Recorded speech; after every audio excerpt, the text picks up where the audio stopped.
வணக்கம், welcome to the show மஞ்சள் வெயில் மாலை. இன்னைக்கும் உங்களுக்கு பிடிச்சமான சூப்பர்பான செக்மெண்ட்ஸ் காத்துட்டு இருக்கு. என்ன அப்படிங்கறத பார்க்க ரெடியா இருக்கீங்களா? நானும் ரெடியா இருக்கேன். வாங்க ஷோக்குள்ள போலாம்.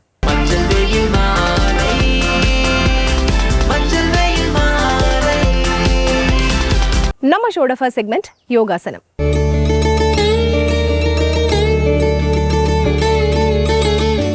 பாடியை சுறுசுறுப்பா வச்சுக்கிறதுக்கும் உடம்ப ஹெல்தியா வச்சுக்கிறதுக்கும் ஒரு சிறந்த வழி என்ன அப்படிங்கிறது பார்த்தீங்கன்னா யோகா தாங்க. அந்த யோகாசனத்தை தான் ஒவ்வொரு நாளும் ஒவ்வொரு ஆசனமா பார்த்துட்டே வரோம். இன்னைக்கு எடுத்துக்கக்கூடிய அந்த ஆசனம் என்ன, அதுக்கு என்னென்ன பெனிஃபிட்ஸ்லாம் சொல்றாங்க அப்படிங்கிறத பார்க்க ரெடியா இருக்கீங்களா? வாங்க. அனைவருக்கும் வணக்கம். இன்று யோகா பகுதியில் நம்ம பார்க்கக்கூடியது வியாகார ஆசனம். அதில் சில வேறுபாடுகள் இருக்கு. அதை எப்படி பண்ணுறதுன்னு நம்ம பார்க்கோம். ஃபர்ஸ்ட் வியாகார ஆசனம் எப்படி பண்ணுறதுன்னு பார்த்துடலாம். ஒன்றும் இல்லை, இப்படி வஜ்ராசனில் உட்காந்துடுறோம். ஒரு நல்ல ஆழ்ந்த மூச்சு உள்ள இழுத்து வெளியே விடலாம்.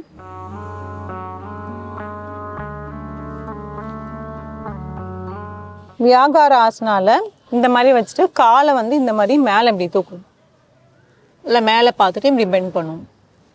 இது வியாகார ஆசனா. இப்போ அதே மாதிரி நம்ம இடது பக்கம் பண்ணிடலாம்.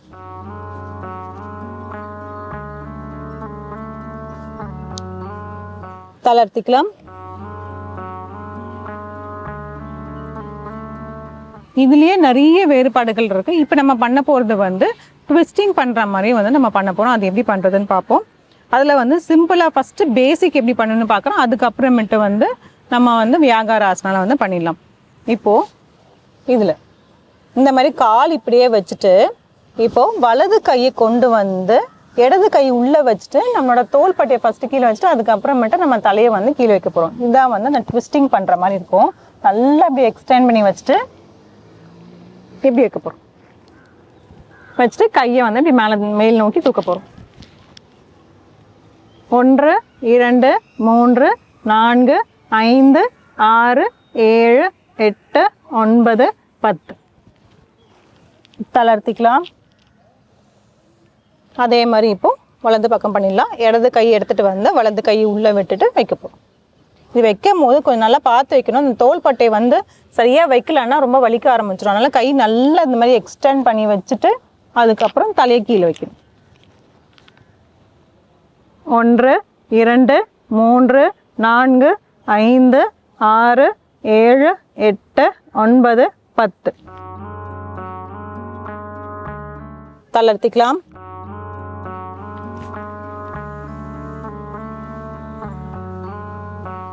இப்போ வியாகார ஆசனால அந்த வேறுபாடு போயிடலாம். அதே மாதிரி தான் இந்த மாதிரி இப்போ கால் நம்ம இப்படி வச்சிருக்க காலை சைடில் நம்ம எக்ஸ்டெண்ட் பண்ண போகிறோம். அவ்வளோதான். சைட்லேருந்து இந்த மாதிரி எக்ஸ்டெண்ட் பண்ணி போகிறோம். கால் பாதம் ஃபுல்லாகவே கீழே வந்துடணும். தூக்காமல் வச்சுக்கணும். இப்போ அதே தான் செய்யணும். வலது கையை உள்ளே விட்டுட்டு கை எப்படி வைக்க போகிறோம். 1 2 3 4 5 6 7 8 9 10. ஏஞ்சிக்கும் போது பொறுமையாக எழுந்துக்கணும். கையை இடது கை கீழே வச்சுட்டு அதுக்கப்புறம் அந்த மாதிரி எழுந்துக்கலாம். இப்போ அதே மாதிரி வலது பக்கம் வலது காலை வலது பக்கமாக நீட்டி நல்லா அப்படி வச்சிடணும். அதுக்கப்புறம் இடது கையை உள்ளே கொண்டு போகணும். 1 2 3 4 5 6 7 8 9 10.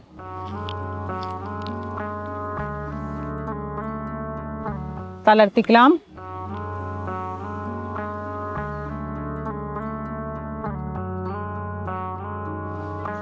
இந்த ஆசனா பண்றதுனால என்ன பலன் அப்படின்னு பார்த்தோம்னா நம்மளோட இந்த ஸ்பைன், அதாவது நம்ம முதுகு தண்டு நல்லாவே தளர்வடைஞ்சிரும். ரொம்ப ஃப்ளெக்சிபிலிட்டி கிடைச்சிரும். இந்த ட்விஸ்டிங் ஆசனாஸ்லாம் பண்ணும்போது பார்த்தீங்கன்னா நம்மளோட இந்த அப்டமனுக்கு ஆர்கன்ஸ்க்கு ரொம்பவே நல்லது.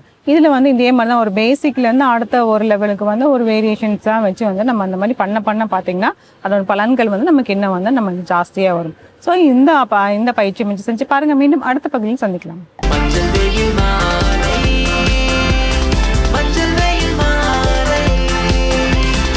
நம்ம ஷோட நெக்ஸ்ட் செக்மெண்ட் இங்கிலீஷ்ல பேசலாம்.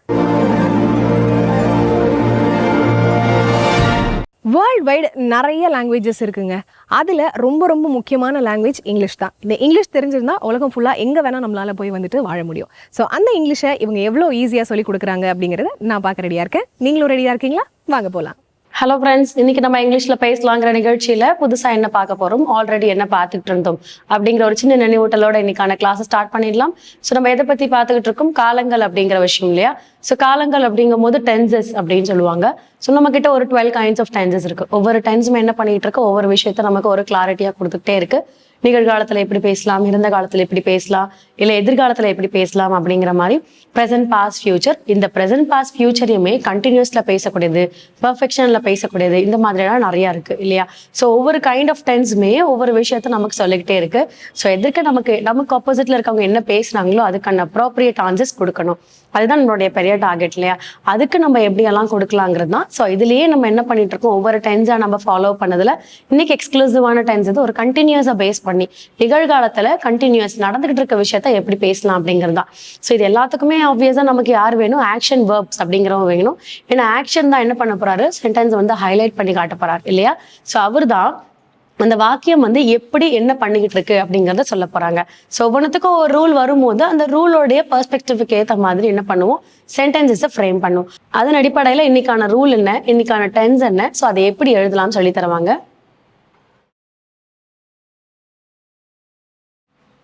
ஸோ இன்னைக்கான ரூல் ப்ரெசன்ட் கண்டினியூஸ் டென்ஸ்.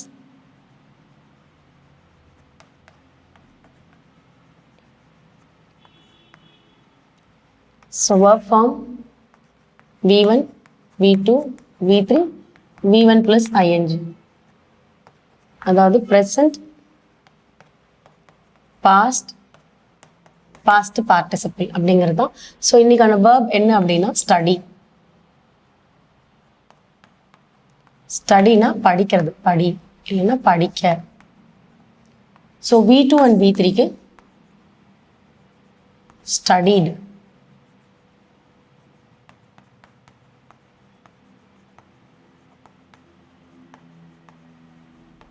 படித்தான் அப்படிங்கிற மாதிரி. V1 plus ing studying. Study plus ing படிக்கின்றான் அந்த மாதிரி வரும். ஸோ ஸ்டடி, ஸ்டடிட், ஸ்டடிங் அப்படிங்கிறது ஒர்க் ஃபார்ம் ரெடி. சப்ஜெக்ட்ஸ்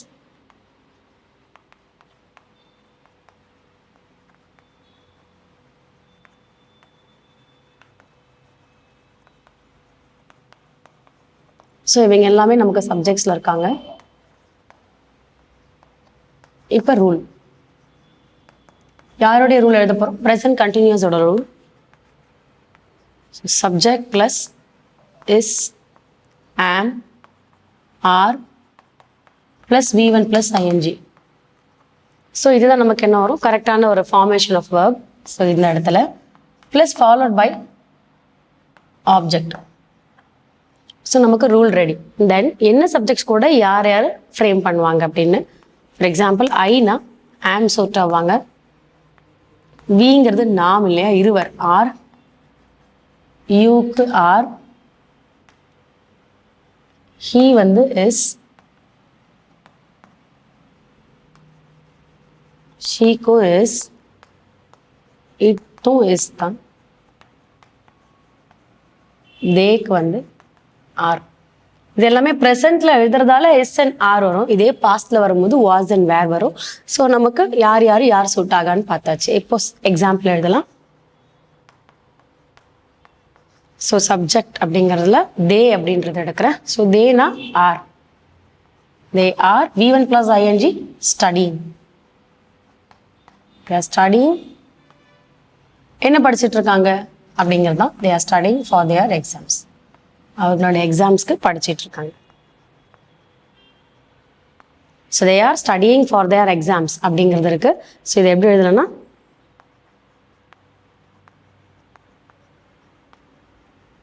அவர்கள்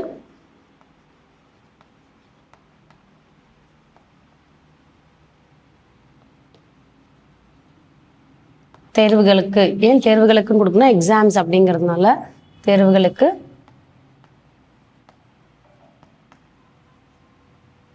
படித்து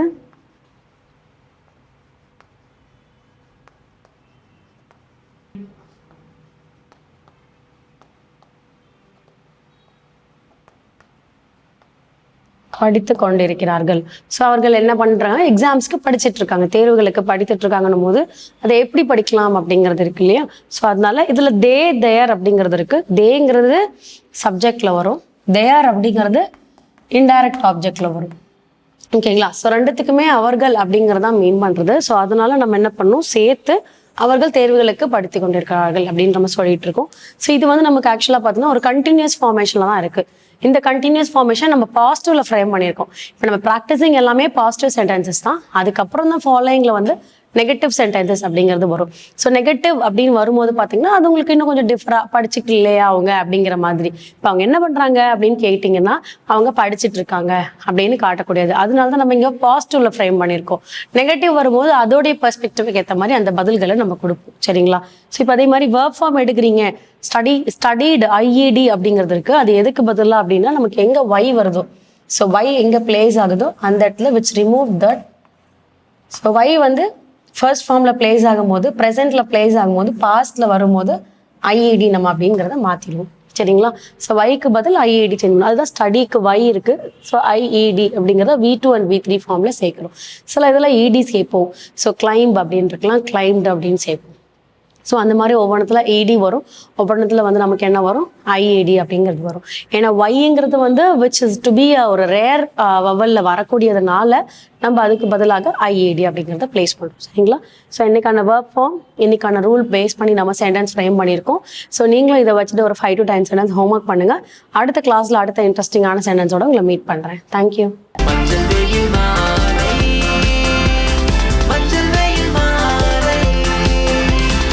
நம்ம ஷோட நெக்ஸ்ட் செக்மெண்ட் தெரிந்து கொள்வோம்.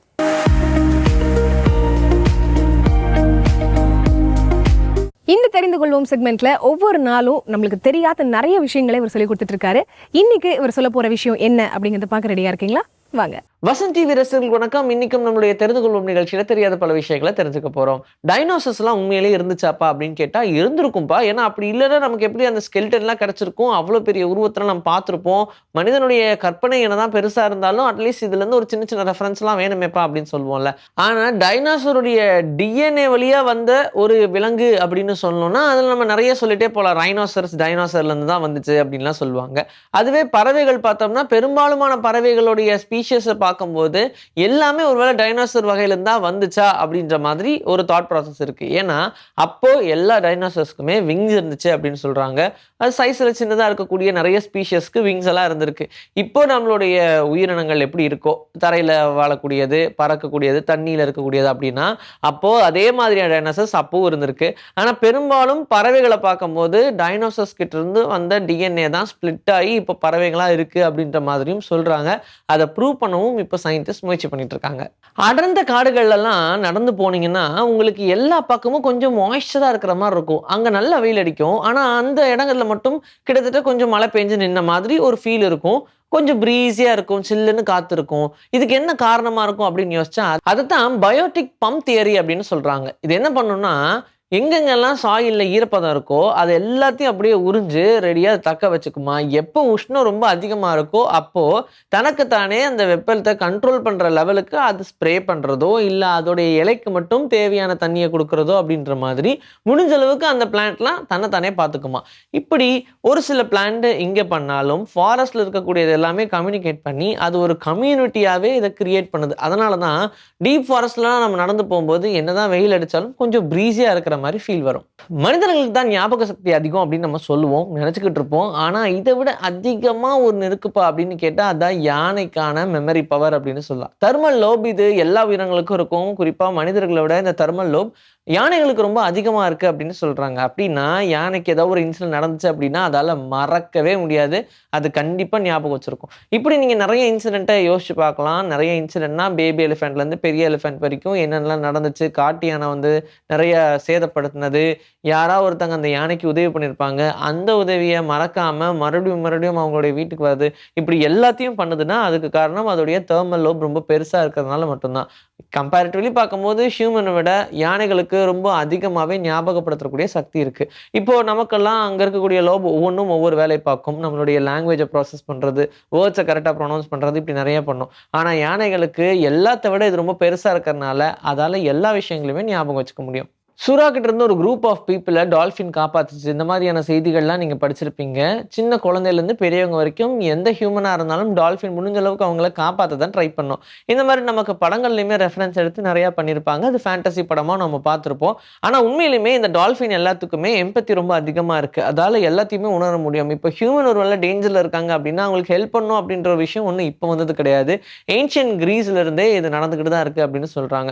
பல வருஷங்களுக்கு முன்னாடியே கடலில் யாராவது விழுந்துட்டாங்கன்னா அவங்கள காப்பாற்றணும் அப்படின்ற எண்ணம் ஆல்மோஸ்ட் டால்ஃபினுக்கு வந்துடும். காப்பாற்றவும் ட்ரை பண்ணும், காப்பாற்றியும் கூட்டிகிட்டு வந்திருக்கு. இப்படின்லாம் நிறைய நடந்திருக்கு. அதை வச்சு தான் இப்போ சயின்டிஸ்ட் சொல்கிறாங்க எம்பத்தி டால்ஃபினுக்கு ரொம்ப அதிகமாகவே இருக்குன்னு. எப்படி நம்மளுடைய காயங்கள்லாம் நம்ம பாடி ஹீல் பண்ணுதோ அதே மாதிரி ஒவ்வொரு மரத்துக்கும் செடிக்கும் அதோடைய காயத்தை ஹீல் பண்ணுறதுக்கு ஒன்று இருக்குது. அதுதான் ஃபினோலிக்ஸ் அப்படின்னு சொல்லுவாங்க. இந்த ஃபினோலிக்ஸோடைய வேலையே என்னென்னா, எந்த பூச்சி அந்த மரத்தை ரொம்ப சேதப்படுத்துதோ அந்த பூச்சியை தன்னாலேயே அழிக்க முடியுன்ற மாதிரியான ஒரு ஆன்டிசெப்டிக் இன்ஜெக்ஷன் மாதிரி அதுக்குள்ளேயே எப்போவுமே இருக்கும். இது முடிஞ்ச அளவுக்கு எப்போ தேவையோ அப்போல்லாம் யூஸ் பண்ணி அங்கே இருக்கக்கூடிய பூச்சிகள் எல்லாத்தையும் அழிச்சிடும். இதனால தான் ஒரு சில செடிகள் பூச்சி பூத்தாலும் கொஞ்ச நேரத்துலேயே அந்த இலையை கட் பண்ணி அதுவாக கீழே போட்டுறது, முடிஞ்ச அளவுக்கு அது ஹீல் ஆகிறது அப்படின்னு நிறைய ப்ராசஸ் நடக்கும்.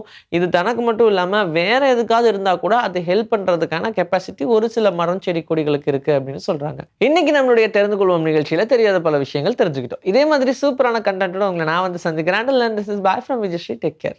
நம்ம ஷோட எண்டுக்கு வந்தாச்சு. இன்னைக்கு நம்மளோட ஷோல பார்த்த எல்லா செக்மெண்ட்ஸுமே உங்களுக்கு ரொம்ப பிடிச்சிருக்கும் அப்படின்னு நினைக்கிறேன். இதே மாதிரி ஒரு சூப்பரான எபிசோட மீண்டும் சந்திப்போம். Until then, it's bye from Farita and Manjal Velmali team.